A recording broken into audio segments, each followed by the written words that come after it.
Apostle Paul urgently warned his young protege Timothy about the extensive damage false teachers can do within a church. So how do you recognize those wolves in sheep's clothing? And what should our response be to false teaching? We'll hear the answers today on Truth for Life as Alistair Begg continues our study in 1 Timothy.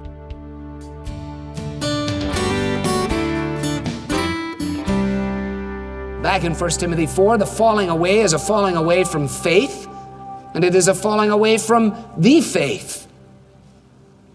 The Spirit of God not only tells us what is going to happen, but also tells us when it will happen. It will happen in later times. This is a similar phrase to what you find in 2 Timothy 3:1, where Paul says there will be terrible times in the last days. And when Paul uses this phrase both here in 1 Timothy 4 and then again in 2 Timothy 3, he is referring to the time inaugurated by the arrival of Jesus, which will be consummated by the return of Jesus. Hence Hebrews 1:1. God has spoken in the past in many and various ways by the prophets, but in these last days he has spoken to us by his Son. In these last days, the writer of the Hebrews in the first century says, in these last days, that was 2,000 years ago, for goodness sake. All I know is that these times, and Peter understood it when the folks came and said, look, everybody's drunk and the place has gone hog wild in Jerusalem. We don't know what's going on. Peter stands up and says, no, these guys are not drunk. This is what the prophet Joel said in the last days. I will pour out my Spirit upon all people. When was that? First century Jerusalem. What's going to happen? People will fall away. When will it happen? It'll happen in later times. It was clearly relevant to the people in Paul's day, in Timothy's day. If it wasn't, then why would he give them the specific instructions concerning verses 3, 4, and 5? Why would he tell them in verse 6 that you'll be a good pastor if you tell people about these things? It's because it was pressingly relevant. Because there's never a season when men and women do not face the temptation to turn away from the living God and turn to myths and genealogies. Now, if you're still with me, what we said was there is an authority by which he speaks. There is a clarity with which he speaks. He speaks to the what issue, the falling away, apostasy. He speaks to the when issue by addressing the matter in later times. And he speaks to the how issue, still in verse 1, by pointing out that the ultimate cause of this abandonment is that people follow deceiving spirits and the doctrines of demons. This is a clear reminder of Paul's words in Ephesians 6. We wrestle not against flesh and blood, but against spiritual wickedness in the heavenly places, against the powers of this dark world and against the spiritual forces of evil in the heavenly realms. If we could actually see the sort of demonic activity which is behind so much spurious stuff, we wouldn't be able to handle it. Now, the stuff that is being taught has as its ultimate source deceiving spirits and demonic activity. How is this stuff then made proximate in the lives of people? That brings us to the teachers. Because if the ultimate source of this material is demonic, the proximate source, namely, how do you get it into the hands and minds of people? The answer is through people. What kind of people? People who are hypocritical liars. People who stand as I stand. People who pronounce religious things. People who appear to be on the straight and narrow when in point of fact are far from it. They may unwittingly be the proponents of demonic spirits. They may wittingly be involved in it. But they won't come to you with horns and forks and dressed in red. They will be smart. They will be well-heeled. They will be apparently well-versed. They will probably be quite intelligent. And their expressed desire is to deceive even the elect if they could. It's a scary thought, isn't it? Were it not for the fact that we know that our times are in his hands. Were it not for the fact that we know that Jesus will build his church and the gates of hell will not be able to push against it. Nevertheless, it makes us aware and alert as we need to be in our day. Now, what are these teachers marked by? Well, first of all, they are marked by hypocrisy. They are marked by hypocrisy. They are apparently the proponents of one thing while being the very voice of another. They're hypocritical liars, he says in verse 2, and their consciences have been seared as with a hot iron. In other words, they've lost all moral sensitivity. They've lost any sense of spiritual empathy at all. They're like those to whom Paul refers in Ephesians 4, verse 19, where he says, having lost all sensitivity, they have given themselves over to sensuality so as to indulge in every kind of impurity with a continual lust for more. Now, you may have a different version of the Bible in front of you where the suggestion seems to be not so much that they have been seared as with a hot iron, as that they have been stamped with a hot iron. In other words, that they have been branded. And that is one of the other possible explanations of the phraseology. That not only would we think in terms of their consciences having been cauterized, but we would think of them having been marked with a brand in the way that a beast was branded to identify itself in relationship to an owner. And what Paul may be saying is, if you look at them carefully, if you get behind their hypocrisy, if you get underneath their robes, as it were, you will find that they are stamped with the mark of Satan himself. Now, why would we be surprised by that? Because the Bible tells us that Satan would come as an angel of light, right? That he would come as a wolf in sheep's clothing. That his strategy is the Little Red Riding Hood strategy. My, grandma, what big teeth you've got. What a big nose you've got. He's all dressed up with his basket going through the woods, able to deceive even the elect if he could. Oh, he's such a nice man. Why would you say unkind things about him, Alistair? That's not nice. If you knew Mr. So-and-so, you wouldn't say that. Yes, I would. I'd say it to his face. I don't deny that he's a nice man. I don't know what kind of man he is. We're not talking about whether somebody's nice. It's not a personality journey. The question is, are people telling you the truth or not? I don't care how nice the air traffic controller is if he flies me into the side of a mountain by telling me lies. I don't care if he's the nicest guy in the world. He's a hypocrite and a liar. I thought I was at 10,000 feet, and I was at 2,500 feet in deep cloud, and he never told me. You want me to say what a nice man he is? If he did it willfully? In these last times, they will be marked by a hypocrisy that they are prepared to display, and there will be an activity that they are prepared to deny. And what is that? Well, it's two things: marriage and eating certain foods. You can't get married and you can't eat certain foods. What kind of religion is this, for goodness sake? Have you ever seen this in history? We'll just leave that and move on. What underpins this? Let me tell you what underpins it.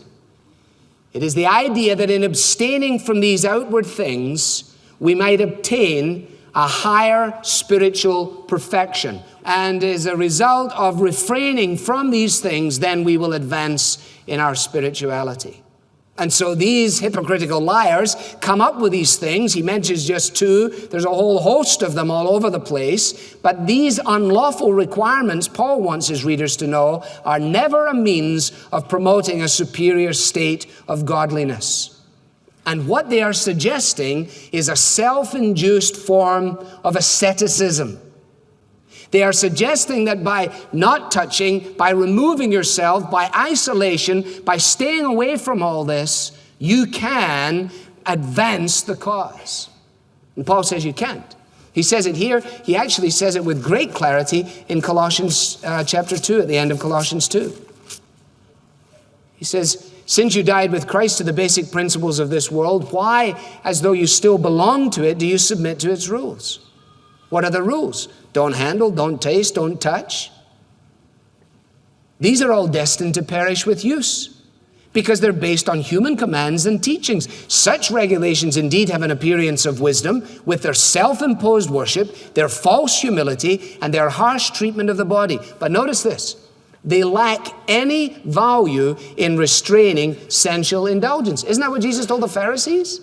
The Pharisees always wash the cup once, wash the cup twice, wash the cup 3 times. Jesus says you can wash the cup till there's no cup left. Well, he didn't say that, but I mean, this is a kind of paraphrase. He basically said you can keep going through all that external rigmarole, but one day you might realize that it's not what goes into a man that defiles a man, it's what comes out of a man that defiles a man. So the idea of being able to remove yourself from all these external things and by so doing advance the cause spiritually is a lie of the devil, which holds men and women in bondage and makes Pharisees out of them and makes their Christianity a bunch of rules and regulations, which are first imposed upon themselves and then, even worse, imposed on everyone else with whom they come in contact. Now, what Paul does in Colossians 3, and you can do this as your homework perhaps, what he does is he says, listen, the external stuff can't restrain sensuality.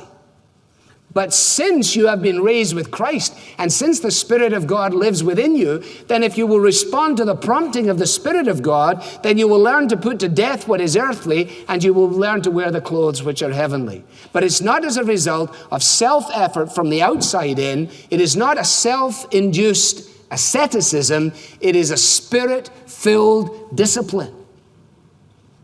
And that's why people are making such heavy weather of trying to be Christians, because all they've done is they've decided on a new form of externalism. They once did this and this and this, then they got kind of interested in Jesus, and now they do this and this and this. And they want to understand that now they have become Christians. No, once they were doing kind of pagan things, now they're doing kind of Christian things. But they're still pagans doing Christian things.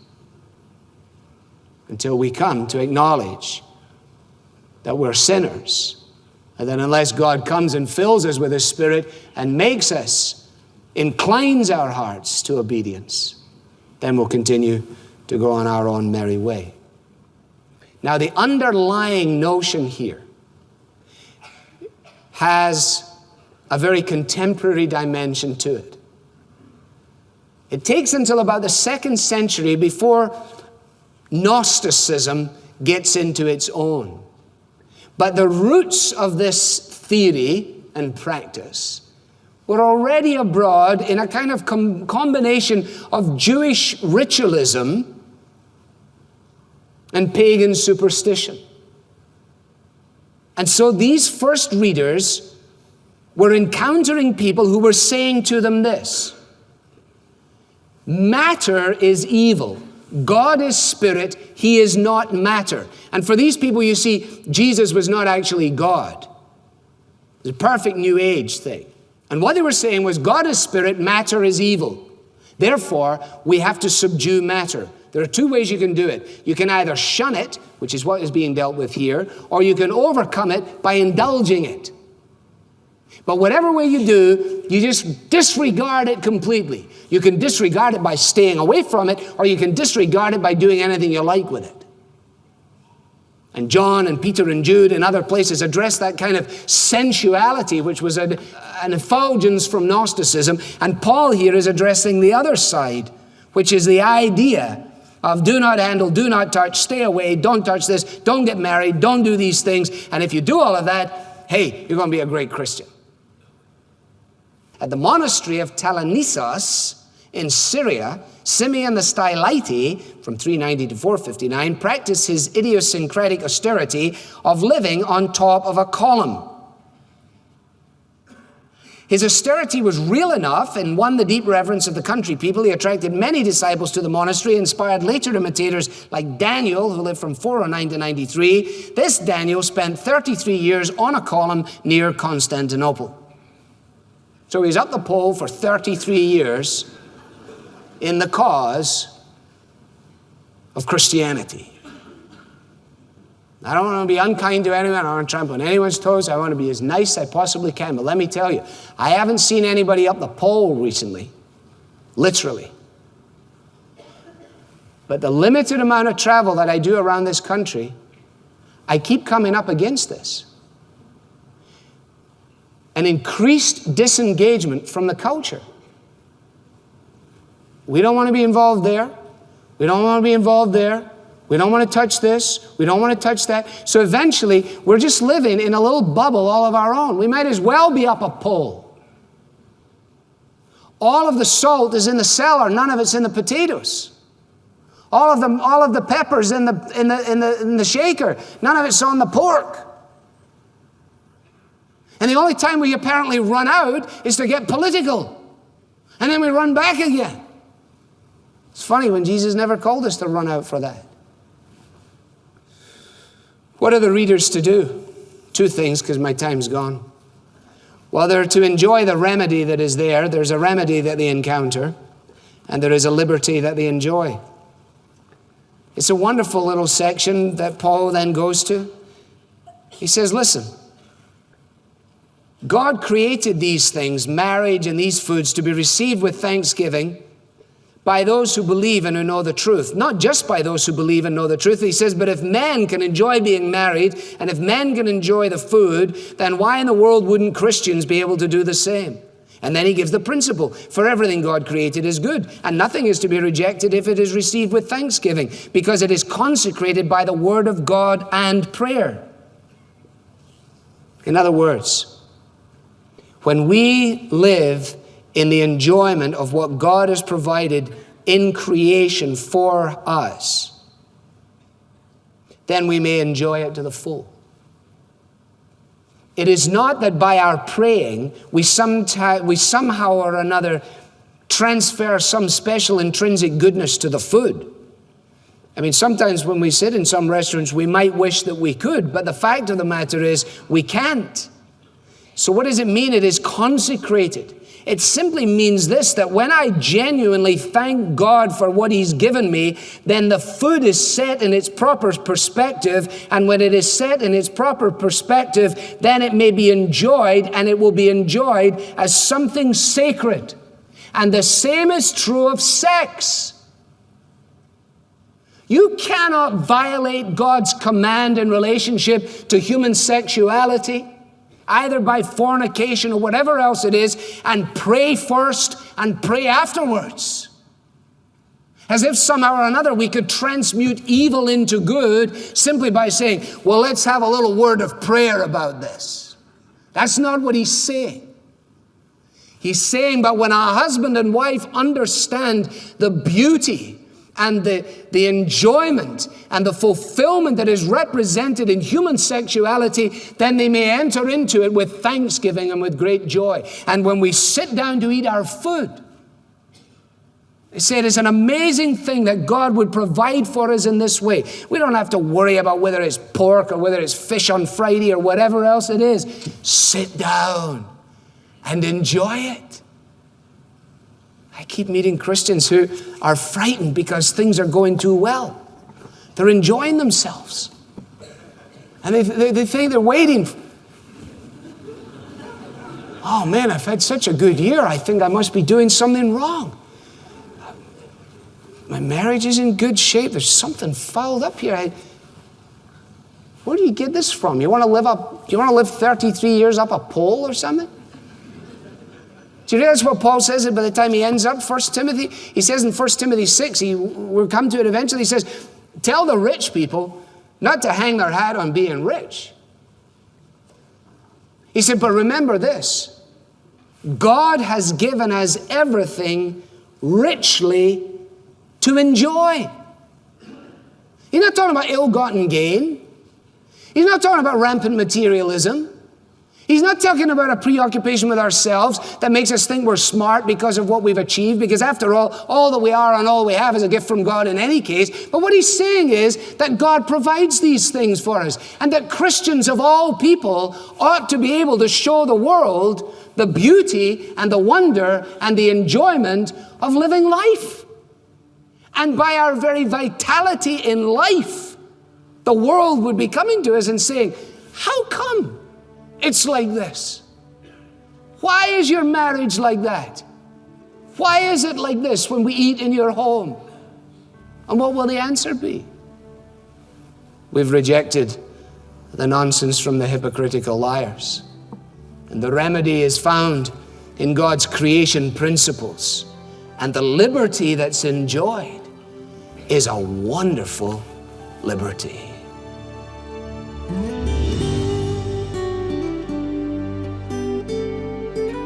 Does your life display the wonder, beauty, freedom, and joy that comes from living within God's provision? You're listening to Truth for Life with Alistair Begg. Alistair returns in just a minute. Now, along with providing Alistair's messages here at Truth for Life, one of the things we do is to choose books with great care and with our mission in mind, books we can recommend to you. I've been mentioning our current title, How Christianity Transformed the World. This is a compelling book that highlights the positive influence of Christians and their faith throughout the centuries. It's a wonderful testimony to God's grace. Now, today is the last day we're offering this book, so you can request your copy when you make a donation to support the teaching ministry of Truth for Life. You can do that on the mobile app or on our website at truthforlife.org/donate, or give us a call at 888-588-7884.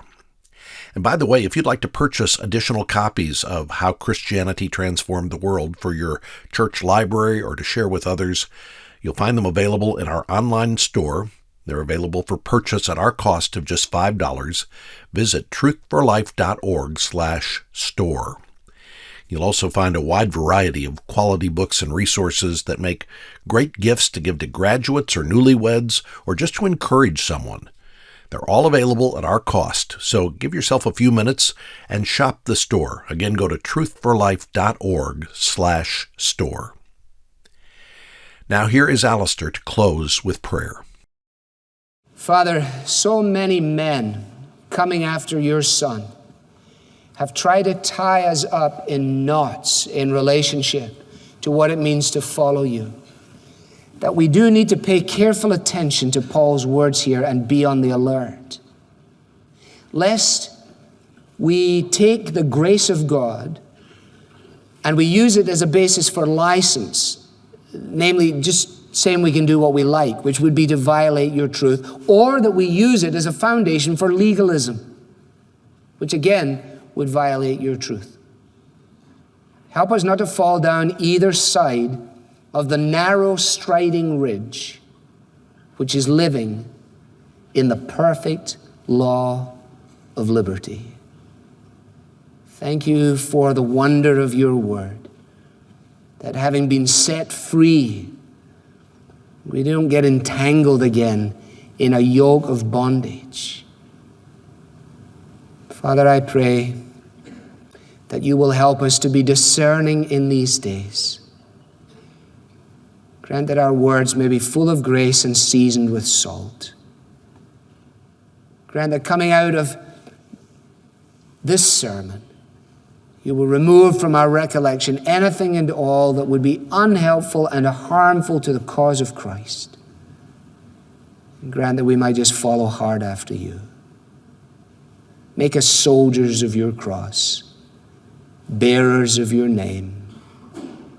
Help us in every right way to live life to the full. After all, Jesus said, I have come that you might have life, and that you might have it in all its fullness. Let us then go back to a world in which men and women merely exist, to show them humbly what it means to really live. And may the grace and mercy and peace of the Father, the Son, and the Holy Spirit rest upon and remain with each of us today and forevermore. Amen. I'm Bob Lepine. Thanks for joining us today. Tomorrow, we'll find out why you can't lead unless you first follow. The Bible teaching of Alistair Begg is furnished by Truth for Life, where the learning is for living.